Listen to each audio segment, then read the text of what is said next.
तो बिल्कुल अब से कुछ ही देर में बजट मध्य प्रदेश का पेश होगा, लेकिन उससे पहले देखिए हमारी खास रिपोर्ट बजट को लेकर।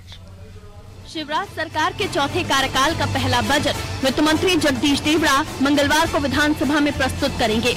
नगरीय निकाय चुनाव को देखते हुए सरकार शहरी इंफ्रास्ट्रक्चर को लेकर घोषणाएं कर सकती है।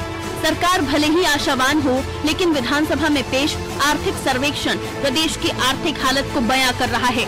राज्य सरकार ने वर्ष 2020-21 का आर्थिक सर्वेक्षण विधानसभा में जारी कर दिया है, जिसके मुताबिक मध्य प्रदेश की जीडीपी वर्ष 2020-21 में पिछले वित्तीय वर्ष 2019-20 की तुलना में 3.37% घट गई है।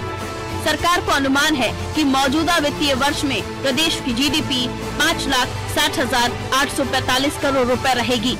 इसी तरह प्रदेश में प्रति व्यक्ति आय 62,236 से घटकर 58,425 रुपए हुई है। पिछले साल की तुलना में 6.12% की कमी आई है। रिपोर्ट के मुताबिक विकास दर में पिछले वित्तीय वर्ष की तुलना में 3.90% की कमी अनुमानित है।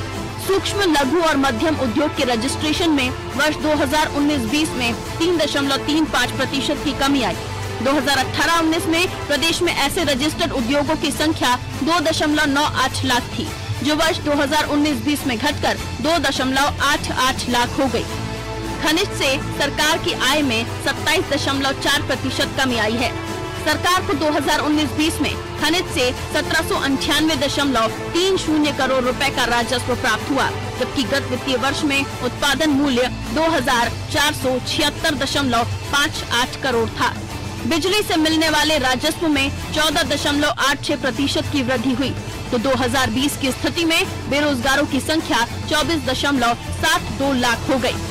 मध्य प्रदेश में अंडे और मांस उत्पादन के आंकड़े भी सरकार ने जारी किए हैं, जिसके मुताबिक वर्ष 2019-20 में प्रदेश में 237 करोड़ अंडों का उत्पादन हुआ, जिससे पिछले साल की तुलना में 23 करोड़ से अधिक है।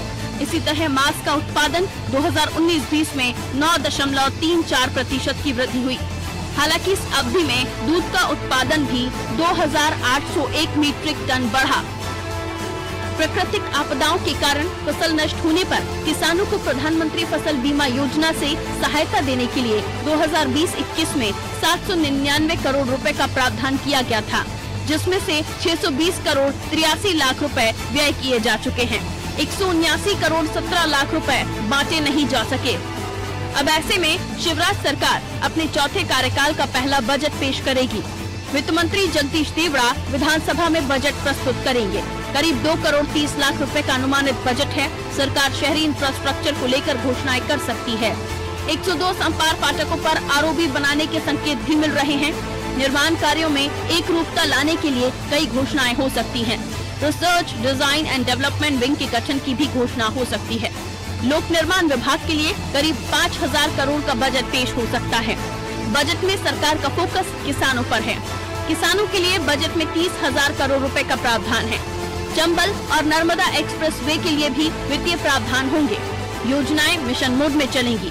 पहली बार विभागों को पैकेज बनाकर बजट दिया जाएगा। अंशदायी पेंशन योजना में राज्य का अंश 10 से बढ़ाकर 14% हो सकता है। मुख्यमंत्री स्वरोजगार योजना नए स्वरूप में आएगी। भामाशाह योजना फिर से लागू होगी।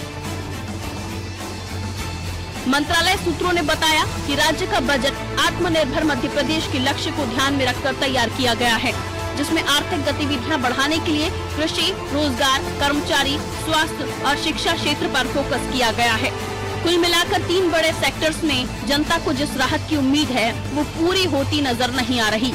इसमें पेट्रोल, डीजल और गैस पर वैट की राशि और रजिस्ट्री शुल्क शामिल है। लेकिन शिवराज सरकार की बजट पेश होने से पहले बीजेपी, कांग्रेस की क्या प्रतिक्रियाएं हैं, आप ये भी जान लीजिए।